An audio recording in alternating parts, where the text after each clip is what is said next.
મુખ્યમંત્રી ભૂપેન્દ્ર પટેલે પાણી બચાવવાને લઈ ગુજરાતના લોકોને અપીલ કરી છે। અમદાવાદના વાયએમસીએ ક્લબમાં આયોજિત 29મી ઇન્ડિયન પ્લમ્બિંગ કોન્ફરન્સમાં સીએમ ભૂપેન્દ્ર પટેલે નિવેદન આપ્યું કે પાણીનો બગાડ ન થાય તે માટે સરકાર અને તંત્ર સ્તરે પણ આયોજનો અને ચર્ચા કરીશું।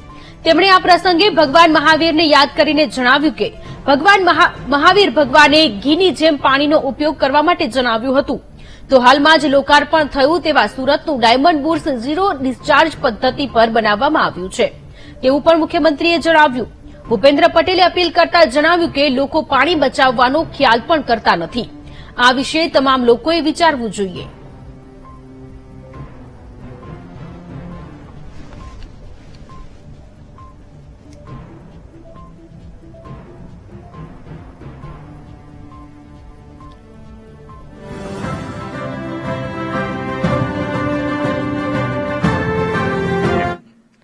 એટલે પાણીનો બગાડ તો ન જ થવો જોઈએ એટલું મગજમાં એક વખત બેસી જાય તો ઘણો બધા કામ આપણે કરી શકીએ એમ છે।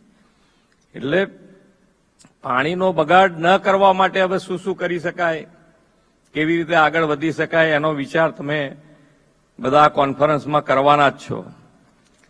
એટલે તમે જે નિચોડ અમને આપશો એનો અમે સદુપયોગ કરી લઈશું એ વાત 100% છે। હમણાં સુરતમાં વિશ્વનું સૌથી મોટું બિલ્ડિંગ બન્યું છે, વિશ્વનું સૌથી મોટું બિલ્ડિંગ, એક જ બિલ્ડિંગ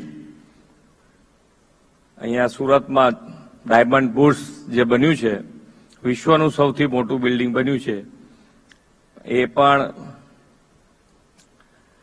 ઝીરો ડિસ્ચાર્જ વાળું બિલ્ડિંગ બનાવ્યું છે। એટલે દરેક જણા રીતે જ ગ્રીન બિલ્ડિંગ નો કોન્સેપ્ટ તો ઘણા વખતથી છે પણ એમાં ઉપયોગ ઘણી વખત થાય છે, ઘણી વખત નથી થતો। અહીંયા રિન્યુએબલ એનર્જીની વાત આવતી હોય તો રિન્યુએબલ એનર્જી જ્યારે માનનીય નરેન્દ્રભાઈ અહીંયા શરૂ કર્યું ને ત્યારે એ 17 રૂપિયે પડેલી, 17 રૂપિયે। એમણે એ વખતે બી કીધેલું કે આ 17 રૂપિયા વાળી જેમ જેમ દિવસ જશો એમ સૌથી સસ્તામાં સસ્તી આ રિન્યુએબલ એનર્જી થશે। આજે તમે 2 રૂપિયાથી 3 રૂપિયાની વચ્ચે આવી ગયું છે।